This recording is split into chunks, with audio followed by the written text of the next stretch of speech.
Buonasera a tutti, sono Lea da Trapani, ho 29 anni e sto cercando l'uomo ideale che fino ad oggi non ho potuto incontrare.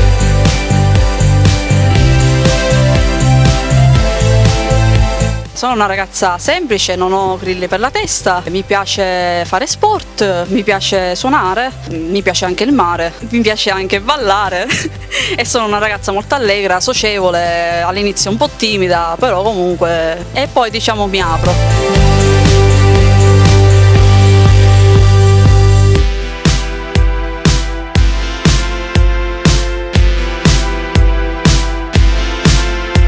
Sto cercando un uomo che parta dai 29 anni fino ai 40, che sia maturo di cervello, che sia lavoratore. Non pretendo tante cose, l'importante è che lavora, anche se è saltuariamente. Poi come aspetto fisico diciamo non deve essere né grosso né magro, deve essere robusto, normale come sono io. L'altezza, il colore, i capelli non è importanza, l'importante è che è una persona pulita, seria e che voglia instaurare una storia con me.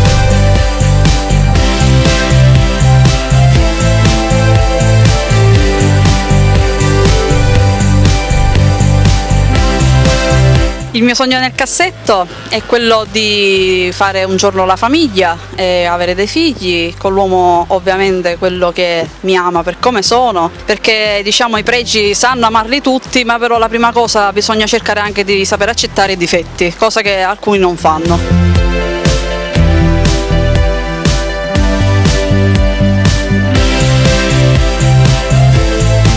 Niente, non deve essere un uomo ovviamente deciso e poi niente, poi vorrei anche serenità nella mia vita e anche di tutti quanti, anche di quelli che non mi possono diciamo, che so, quelli che non mi possono, non ci sto tanto simpatica. Ovviamente trovare anche un lavoro, io mi adatto a tutte cose, io sono una persona affidabile, seria e non ve ne pentirete.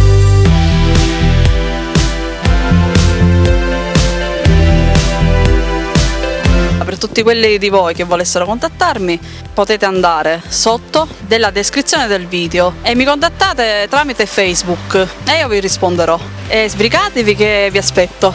Un grosso saluto, un grosso bacione da Lea. Ciao!